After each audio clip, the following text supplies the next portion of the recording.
Good evening friends, शुद्धाच ब्लॉगमध्ये सगळ्यांचे स्वागत आहे. आता दुपारचे वाजलेले ते 5:30 झालेले आहेत. दुपार का आता सायंकाळचे वाजले 5:30. तर आता मी माझ्या मुलीकडे जाऊन येते. जरा तिच्या ॲब्रोज करायचे आहेत, त्या ॲब्रोज करते. जरा पुन्हा तिला वेळ होणार नाही. आणि तुझं हे काही ते ॲब्रोचं थ्रेड घेऊन जाते. अवतार होतो पोरींचा आठवड्यात लगे. तुझं एक मलम आहे का? रोज गुडघ्याला लावेन ना मी, माझा गुडघा दुखते.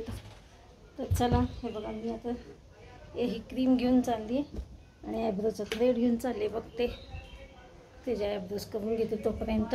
आणि दळण पण टाकायचे, थोड्या वेळाने टाकता येईल. यांना घेऊन जाते तोपर्यंत हे बसतील इथं घरी. जरा बातम्या दळण घेऊन जाऊया आपण थोड्या वेळाने. मी एकटी कशी घेऊन जाईल? मला आता संध्याकाळी रात्री 10 वाजता ही गाडी शिकवणार आहेत. हां बघू नाही. तुम्ही काय म्हणले रात्री? पुसते ना मी. चल जाऊन येते तोपर्यंत तुमचा आवरा. हे बघा मी रसिकाकडनं आत्ता घरी आले आणि रसिकाचं करायचं म्हणलं. मी म्हणलं नाही काय बरंच करायला गेले आणि क्लीनअप तर करू, पण तिचं काय ती काही करून घेतली नाही. ती विरांशला खायला करत होती. आणि प्राजक्ता माझी तिथं छोटी मुलगी तिथे आली, तिने आणलं होतं वडापाव खाल्ला. आणि आता घरी आले, मला घरी स्वयंपाक करायचा होता. आणि स्वयंपाक काय करणार बघा आता मी. ह्यांना आवडती शेवयाची खीर. आता खूप दिवसांनी करणार आहे आज शेवयाची खीर. बघा हे पहा, मी हात धुतला आल्यानंतर आणि स्वयंपाकाला लागली. सकाळची भाजी आहे ती गरम करून ठेवते आणि लावते कुकर. आणि हे आणतात दूध आणि शेवया आणतात. तर मला करायची शेवयाची खीर. तर चला मी पहिला लावते इकडे कुकर लावलं.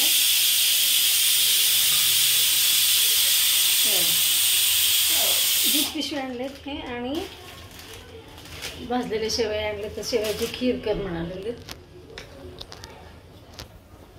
त्यात भात आणि वरण लावते. भात वरणाचा कुकर लावलाय. आणि कणिक पण पोळ्यासाठी कणिक तेवढी जास्त नाही, फक्त सासूबाई आणि ह्यांच्यापुरतेच करणारे पोळ्या. मी खाणार नाही कारण तुम्ही नुसतं भात खाणार आहे. आत्ता खाल्लेला आहे वडा. किराणामध्ये खोबरं तिथं डीमार्टमध्ये ना असं व्हाईट नव्हतं, पांढरं नव्हतं, टाकत होतं, मी नाही आणलं. शेवया ना भाजके आहेत, हे म्हणतात भाजलेले आहेत दिसत आहेत. चला असो मग काय नाही, मला दूध पण तापवायला लागणार आहे. हे बघा शेवयाची खीर करण्यासाठी शेवया घेतलेले आहेत. हे भाजलेले शेवया आहेत बघा, अगदी केसासारखे बारीक आहेत.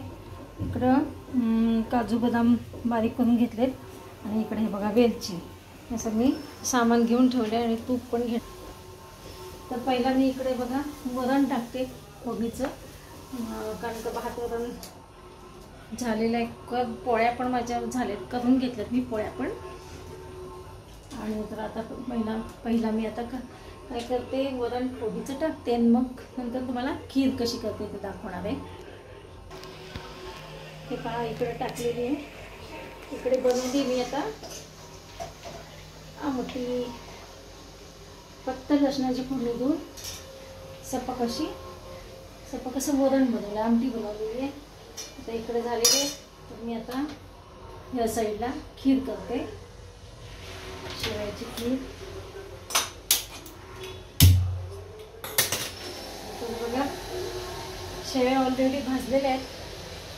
तर मी काय करणार आहे, दूध फारच नुसतं दूध टाकून खीर. ह्याला आवडती पातळ थोडीशी खीर. मी काय काय घेतलेलं आहे, इकडे तूप घेतलं आहे. त्याच्यामध्ये कढईमध्ये हे पाय इकडे तूप टाकलेलं आहे.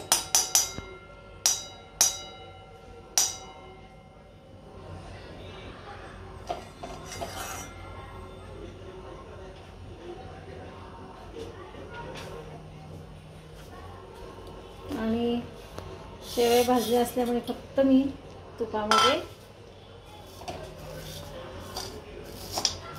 तुपामध्ये टाकलेले त्याच्यामध्ये घालून हे बघा कढईमध्ये घेतलेत ह्या तुपामध्ये टाकून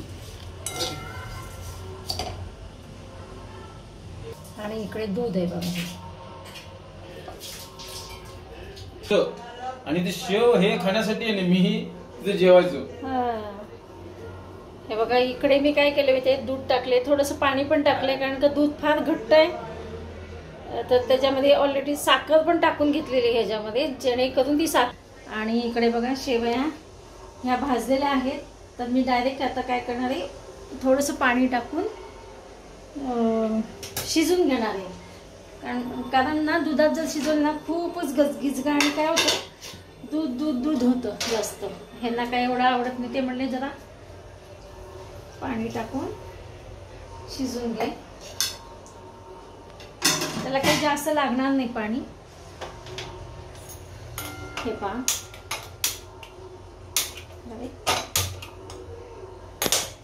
याच्यामध्ये मी काय काय टाकले बघा इकडे काय काय घातलेले हे काजू बदामचे तुकडे केलेले हे आणि तूप आणि थोडंसं किंचितचं पाणी आणि हे बघा शेवया मी अजून घेईल कारण का मिस्टरांना आवडतात शेवयाची खीर आवडते त्याच्यामुळे थोडे असे अजून वाढवते. हे पहा थोडेसे अजून घेतलेले शेवई आणि बघा किंचितचे पाणी टाकले जास्त नाही आणि त्याच्यामध्ये तूप पण आहे तर नुसतं भिजेल असं एवढं नुसतं एक उकळी एवढं मी शिजून घेणार आहे. आणि इकडे पहा दुधामध्ये साखर टाकून घेतलेली आहे आता अजून दूध टाकते आणि मी काय करणार माहिती का जसं लागेल ना तसं मी वाटीमध्ये ना दूध टाकणार आहे ते वेलची पूड घालायची राहिली. हे बघा या शेवयामध्ये सुद्धा मी साखर टाकून घेणार आहे. मी दुधामध्ये कमी टाकलेली साखर शेवयामध्ये साखर टाकून घेणार आहे. हे पहा म्हणजे थोडंसं गोडसर हे लागतील आणि दुधात 3 चमचेच टाकलेली आहे. आता हे गोड शेवई करते आणि मग ते दूध टाकून हे बघा अजून तूप टाकावं लागेल मला वरनं तूप टाकणार आहे छान लागतं वरनं तूप सुद्धा. हे बघा साखर थोडीशी विरघळी देते छान शिजले बघा आता शेवया साखर पण विरघळते आणि हे बघा हे पहा इकडे वेलची आहे ती पावडर करते. हे पहा इकडे टाकली मी ही वेलची पूड वेलदोड्याची पूड टाकलेली बघा तुम्हाला दिसत असेल ही. आणि आता मी काय करते वाटीमध्ये जेवढे पाहिजे तेवढे शेवया घ्यायचे 1 चमचा 2 चमचा आणि त्याच्यामध्ये हे दूध टाकायचं बघा आणि तूप टाकायचं वरनं. असं आज मी अशा प्रकारची शेवयाची खीर केली. हे शेवया खूपच बारीक आहेत ते एकदम करून ठेवल्या जेवायच्या आधी सगळं दूध बीट टाकलं तर ते घट्ट होऊन बसतं त्याच्यामुळे मी काय करणार आहे जेव्हा आपण जेवायला बसू त्यावेळेस मी वाटीमध्ये शेवया टाकून त्याच्यामध्ये ते दूध टाकणार आहे. चला तर मग मी आता सासूबाईंना वाटते जेवायला. हे पहा इकडे वाटीमध्ये 2 चमचे शेवया टाकलेले गोड जे खीर आणि शेवयाची खीर टाकून वरनं हे पहा दूध टाकलेलं आहे आणि इथे हे टाकते तूप. अशा प्रकारे हे बघा खूप घट्ट नाही खूप पातळ नाही अशी माणूस खाईल व्यवस्थित अशी ही खीर केलेली आहे. चला या सगळेजण खीर खायला सासूबाईंना वाढते मी ताट. बघा हे ताट असं वाढलेलं आहे. चला बसा. शेवयाची खीर केलेली आहे गोड आहे का बघा सांग काकूबाई साखर हवी असेल तर सांगा. छान काय नको पोळी नको भातच वाढू का मग.